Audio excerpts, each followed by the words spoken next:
Khaldun इब्ने Khaldun philosopher थे history के और वो फर्स्ट सोशल साइंटिस्ट भी कंसिडर किए जाते हैं।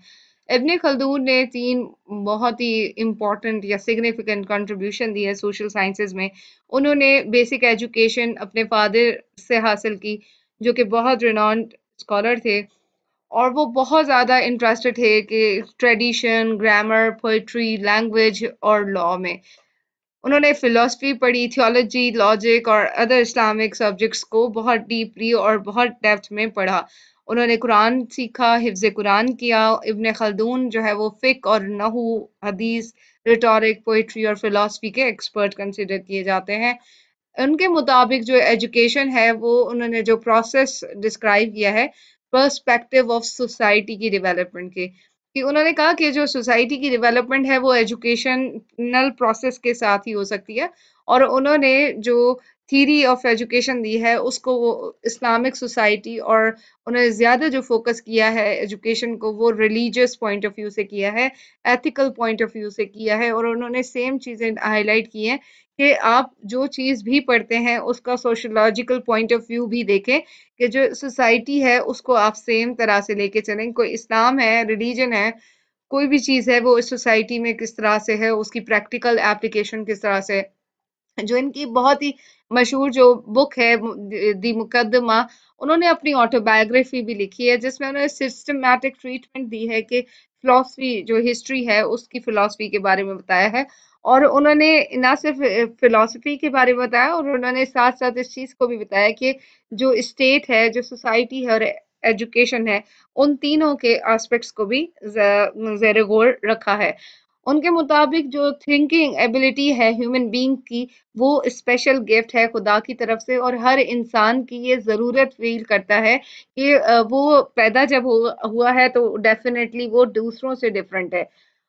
जो 3 चीज़ें इन्होंने कही है कि जो इंसान को एनिमल से डिस्टिंग्विश करती हैं, इस इंसान और हैवान में फ़र्क महसूस करती हैं, वो 3 चीज़ों में डिसर्निंग इंटेलिजेंस है, एक्सपेरिमेंटल इंटेलिजेंस है और स्पेकुलेटिव इंटेलिजेंस है।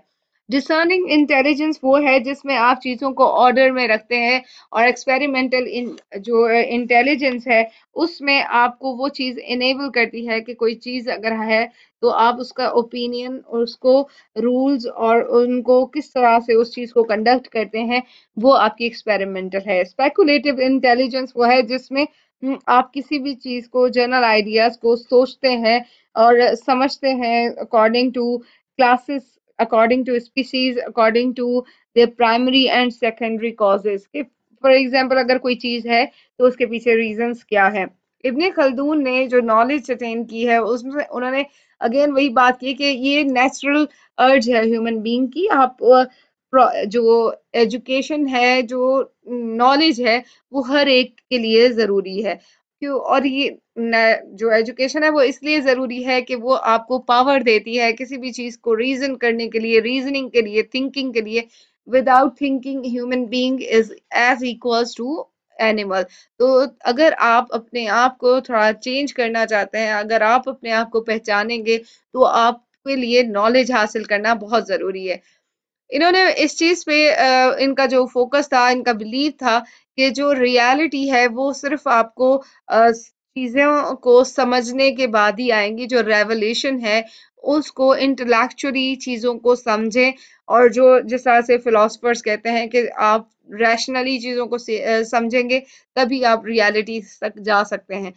देयरफॉर उन्होंने मुस्लिम्स के लिए ये कंडीशन रखी है कि अगर आप रियलिटी को समझना चाहते हैं तो आप कुरान को समझें, आप हुजूर पाक प्रॉफेट मोहम्मद सल्लल्लाहु अलैहि वसल्लम की हयात और उनकी सारी जो टीचिंग्स हैं उनको ज़ेर गौर पढ़ें, और ताकि आप उनके बारे में समझ सकें कि रियलिटी है क्या इस दुनिया में। अगर कोई है आया है तो उसकी रियलिटी क्या है, रूल्स क्या हैं, दुनिया में रहने के क्या रूल्स हैं, हमारे क्या राइट्स हैं, दूसरों के क्या राइट्स हैं जो कि हमें समझने चाहिए। तो इस तरह से सोसाइटी के बारे में उन्होंने बहुत ज़्यादा फोकस किया। एम ऑफ एजुकेशन उन्होंने कहा कि मुस्लिम्स को बहुत ज़्यादा स्ट्रॉन्ग बिलीवर्स बनाना है कि वो खुदा और कुरान और रिलीजियस जो साइंस है उसको समझें और उनको वो देखें। Knowledge of God and faith in Islamic laws will make Muslims know the reality. which in turn will lead to good action and possession of good character. अगर आपको खुदा की जितनी भी कुरान है, सुन्नत है, डिफरेंट आपको रिवोल्यूशन जो है वो उनके बारे में अगर आपको समझ नहीं आती, आप उनको समझते नहीं है, तो आप अगर उनको समझ लेते हैं तो आपका कैरेक्टर अच्छा हो जाएगा, आप मैनरेबल हो जाएंगे और आपके एक्शंस जो है वो एक बेहतर मुस्बत या पॉजिटिव एक्शंस होंगे। उन्होंने जो चिल्ड्रन के लिए कहा है कि बच्चों को आपने डिफिकल्ट मैटर्स नहीं एकदम से सिखाने, आप ग्रेजुअली उनको सिखाएं कि पहले आप जो टीचिंग मेथड है वो ड्रिल मेथड और टीचिंग एड्स के जरिए सिखाया गया है कि रिपीटिशन करवाएं कोई भी चीज है और उसको आप बार बार करवाएं। ड्रिल मेथड इज कि आप उस जब तक बच्चा उस चीज में मास्टरी हासिल नहीं कर देता तब तक आप उस चीज को रिपीट करते रहें और डिफरेंट उससे रिलेटेड आप टीचिंग एड्स लेकर आए। अगर कोई कॉन्सेप्ट ऐसा दिखा रहे हैं जो बच्चे को समझ नहीं आ रहा तो आप उनको, आजकल तो बहुत इजी है कि आप उनको कंप्यूटर के जरिए वो कॉन्सेप्ट इजीली समझा सकते हैं, दिखा सकते हैं, पिक्चर्स भी हैं आपके पास, वीडियोस भी हैं, डिफरेंट आपके एनिमेटेड मूवीज भी हैं, उनके थ्रू बच्चों को सिखाएं ताकि बच्चे उस चीज को सही तरीके से समझ सकें। फॉर चिल्ड्रन अगेन उन्होंने कहा है कि जो कॉन्सेप्ट्स हैं उनको पहले इजी सिखाएं और उसके बाद लेटर स्टेजेस पे उनको डिफरेंट जो है, जो हमारे करिकुलम का भी एक स्टाइल है जिसमें हॉरिजॉन्टल है कि एक ही सब्जेक्ट को हम टिल दी क्लास वन से क्लास मैट्रिक तक हम उसी एक कॉन्सेप्ट को लेके जाते हैं, लेकिन उसको ग्रेजुअली हम इम्प्रूव करते जाते हैं, ग्रेजुअली उसको डिफिकल्ट करते जाते हैं। फॉर एग्जाम्पल अगर बच्चों को आप मैथमेटिक्स सिखाते हैं तो क्लास वन में आप उनको जस्ट नंबर सिखाते हैं, क्लास टू में आप उनको एडिशन सिखाते हैं, सब्ट्रैक्शन सिखाते हैं, उसी तरीके से फिर आप ग्रेजुअली उनको करते जो उसी मैथमेटिक्स के एक सब्जेक्ट को लेके मैट्रिक तक जब वो बच्चा पहुंचता है तो उसकी डिफिकल्टी लेवल को वो ज्यादा समझ सकता है और उसको ज्यादा केपेबल बनाया जाता है। उन्होंने कहा कि बच्चों पे आप ज्यादा इतना बर्डन ना डालें, कैपेबिलिटी देखें, कौन कितना सीख सकता है, कौन कितनी उनमें एबिलिटीज हैं और विलिंगनेस है, ताकि मोटिवेशन हो सके, बच्चे विलिंगली पढ़ सकें और पढ़ाने से पहले उनको रिवाइज करवाएं, री करवाएं कि जो पिछला उन्होंने पढ़ा था वो कितना उनको याद है और कितना उनको याद नहीं है। इब्ने खल्दून के मुताबिक जो एजुकेशन है वो सोशल इंटरप्राइज है जिसमें ना सिर्फ आप एक ही कॉन्सेप्ट को सिखाएं बल्कि आप उनकी upbringing strategies according to a firm law करें। कि इब्ने खल्दून के मुताबिक एजुकेशनल प्रोग्राम्स जो हैं वो बिहेवियरल होने चाहिए कि जब आप जो प्रोग्राम्स भी ऑफर करते हैं उनमें बच्चों की बिहेवियर में चेंज आता है उससे रिलेटेड चीजें इंक्लूड करें। इब्ने खल्दून एडवाइस करते हैं कि चिल्ड्रन को कैलकुलेशन सिखाई जाए, मैथमेटिक्स सिखाई जाए। जब वो कैलकुलेशन करते हैं तो बहुत कंसर्न्ड होते हैं, बहुत सिस्टमैटिकली चीज़ों को देखते हैं और वो जो फिर आइडियाज़ उनके प्रोड्यूस होते हैं वो बहुत इनलाइटेड होते हैं, बहुत ही ज़्यादा, क्योंकि संजीदगी आ जाती है। आप जब मैथमेटिक्स को बहुत गौर से करते हैं तो वो हर तरह की जो लाइफ के जो डिफरेंट सेल्फ डिसिप्लिन भी सीख जाते हैं और सेल्फ डिसिप्लिन के साथ साथ कैलकुलेशन जो है वो आपको डिफरेंट तरह से हेल्प करती है कि आपकी पर्सनालिटी बहुत ज्यादा ग्रूम हो जाती है, सीरियसनेस आ जाती है। इब्ने खल्दून ने साइंसेस को दो तरह से डिवाइड किया है। उन्होंने प्राइमरी साइंसेस जो कि रियलाइज किए कि इंस्टिंक्ट जो है, जो एक डिफरेंट चीजें हैं विदाउट के हमें कोई उसके लिए एजुकेशन हासिल करनी पड़े, हमें जो चीजें हैं वो रियलिटीज जो हमें समझ आती हैं, जो बगैर अनपढ़ को भी वही चीजें समझ आती हैं और जाहिल को भी। झूठ है, झूठ सबके लिए सिमिलर है, उसको हम समझने की जरूरत नहीं है, वो एक प्रैक्टिकल इंस्टिंक्ट है, वो चीजें हमें समझ आ जाती हैं। इसी तरीके से डिफरेंट अदर चीजें हैं जो कि हमें उसके लिए इतनी ज्यादा एजुकेशन नहीं हासिल करनी पड़ती, लेकिन सेकेंडरी जो सोर्सेज हैं उनके साइंसेज हैं उनको हमें एजुकेशन के जरिए ही समझना होगा। थर्ड जो लेवल, उसी सेकेंडरी लेवल पे उन्होंने मेंटल साइंसेस की बात की है जिसमें आप फिलॉसफी और विजडम को समझते हैं और जो उस फिलॉसफी और विजडम को समझने के लिए फर्दर जो क्लासिफिकेशन की है उसमें लॉजिक है, फिजिक्स है। लॉजिक ये है कि आप माइंड को देखें, आपकी कोई भी चीज अगर उस चीज को एक्सेप्ट करती है तो वो क्यों एक्सेप्ट करती है, अगर उससे रिलेटेड लॉजिक देखें, वो कोई चीज इंडक्टिवली देखें, कोई चीज आप डिडक्टिवली देखें, कि आप उसका एक्सपेरिमेंट करके देखें कि जनरली मुझे ये प्रॉब्लम फील हो रही है, उससे रिलेटेड आप हाइपोथेसिस डेवलप करें, आप देखें सोसाइटी में उससे रिलेटेड क्या हो रहा है, डाटा कलेक्ट करें, एट द एंड आप कहें कि ये जो मेरे कंडीशन है वो सबकी सेम है। इसी तरीके से उन्होंने फिजिक्स की बात की है कि सब्सटेंस है कोई, आप उस चीज को समझना चाह रहे हैं, आपके सेंसेस तभी परसीव करेंगे जब आप उस एलिमेंटल सब्सटेंस को प्रॉपर तरीके से स्टडी करेंगे।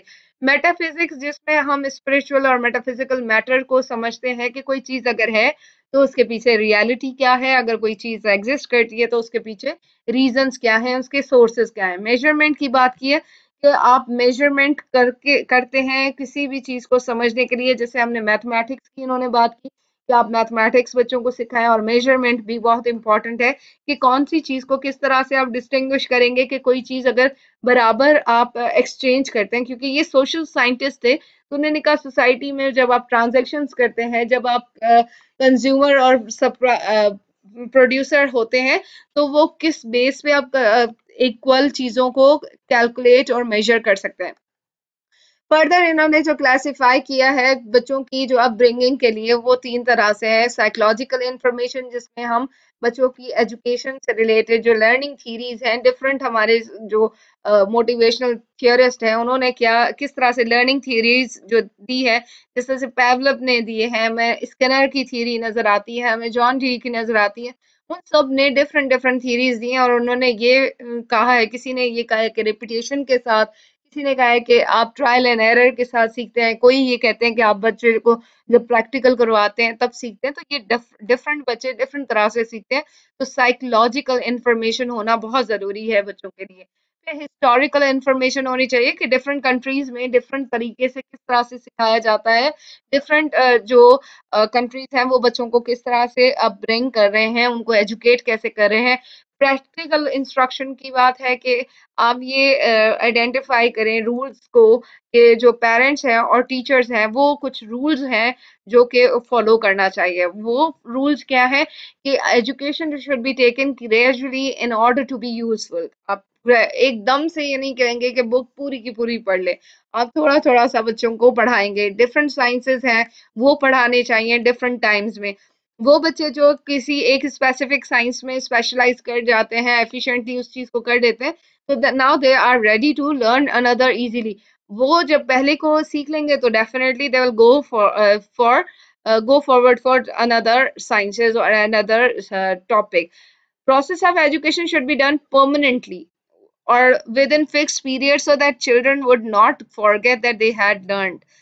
समटाइम्स ये होता है कि आप किसी रीजन की वजह से आप क्विट कर जाते हैं, बच्चों को नहीं टाइम दे पाते। इनके इब्ने खल्दून के मुताबिक अगर पेरेंट्स और टीचर्स ये रूल फॉलो करते हैं तो बच्चे जरूर कामयाब होते हैं। और प्रोसेस ऑफ एजुकेशन इनके मुताबिक परमानेंट है, वो फिक्स्ड है, आप उसको कंटिन्यू रखें, डिसकंटिन्यू ना होना नहीं होना चाहिए।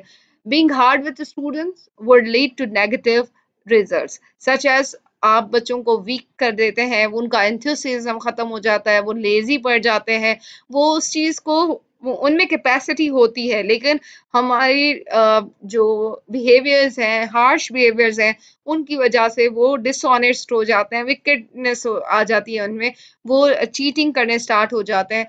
तो ये ट्रैवलिंग भी बहुत ज़रूरी है कि बच्चों को आप डिफरेंट चीज़ों को डिफरेंट जगहों पे ट्रैवल करवाएं। एजुकेशन में आप नॉलेज सीख करना चाहते हैं, एजुकेशन लेना चाहते हैं, तो डिफरेंट डिफरेंट स्कॉलर से मिलें, डिफरेंट लोगों से मिलें, उनकी लर्निंग स्टाइल्स क्या है, वो किस तरह से सीखते हैं, रिसर्च करें, इन्वेस्टिगेट करें। बेसिक साइंसेस सच एज शरिया, तफसीर, हदीस, फिजिक्स। आप आप आलिम दीन से मुलाकात करें, आप आलिम दीन की चीज़ों को पढ़ें, उनको सुने, और जो शरीयत की चीज़ें हैं उनको बच्चों को ज़रूर उनसे आप उनको इंट्रोड्यूस करवाएं, उनको प्रैक्टिस करवाएं। On the other hand the secondary sciences such as logic, Arabic, mathematics should be studied as compulsory courses. Philosophy जो इब्न खल्दून की है वो ये है कि आप the best education is the interaction of minds between people of different professions. different religion, different civilization and different social sectors. आप इब्ने Khaldun के मुताबिक जो एजुकेशन का जो एम है उसको आप नैरो डाउन ना करें, आप लिमिटिसाइज ना करें। ये अगर फॉर एग्जांपल जिस तरह से हमारे यहाँ ये है कि आप बच्चों को क्लास 9 के बाद आप एक बाउंड्री बना जाते हैं, एक सोशल साइंसेज या ह्यूमैनिटीज में जाते हैं और दूसरे नेचुरल साइंसेज या साइंसेज में जाते हैं, तो वहां से उनकी जो एक बाउंड्री बन जाती है, एक क्रॉस लाइन हो जाती है।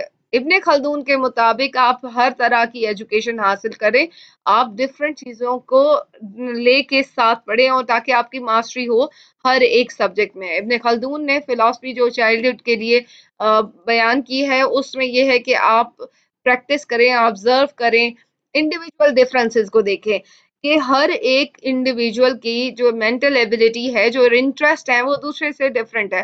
तो जब आप इंडिविजुअल डिफरेंसेस देखेंगे तो आपको स्ट्रेटजीज अपनी टीचिंग की उनके उनके मुताबिक बनानी पड़ेंगी। कोई बच्चा बहुत लेजी है, कोई बच्चा प्रोएक्टिव है, कोई जो है वो सबमिसिव है, तो किस तरह से वो उन सब बच्चों को आपने एक पेज पे लेकर आना है, किस तरह से उनको आप एजुकेट करते हैं, तो उसके लिए individual differences are very much important. फिर अकॉर्डिंग टू इब्ने खल्दून आप छोटे बच्चों को सिर्फ कुरान की तालीम देंगे, उनको तफसीर और उनकी डिटेल्स में नहीं लेके जाएंगे। डिटेल्स के लिए उनको जब वो मेच्योर हो जाएंगे तो तब जो है आप उनको डिटेल्स बताएंगे। इब्ने खल्दून ने बच्चों के साथ के आप बच्चों को जब कैलकुलेशन वगैरह सिखाते हैं उस पे उन्होंने बहुत ज़्यादा फोकस किया कि जब बच्चे कैलकुलेशन सीखते हैं तो वो चीज़ों को बहुत अच्छे तरीके से ग्रेस्प कर जाते हैं। उन्होंने लर्निंग के बारे में कहा है कि जो लर्निंग टाइम है वो बहुत ज़्यादा नहीं होना चाहिए, बच्चे को बहुत लिमिटेड टाइम में पढ़ाया जाए, सिखाया जाए ताकि वो चीज़ों को याद कर सके। बहुत ज़्यादा अगर टाइम ड्यूरेशन होगा तो बच्चे उस चीज़ को उतना ज़्यादा सीख नहीं पाएंगे। थोड़ा टाइम हो, प्रोडक्टिव टाइम हो।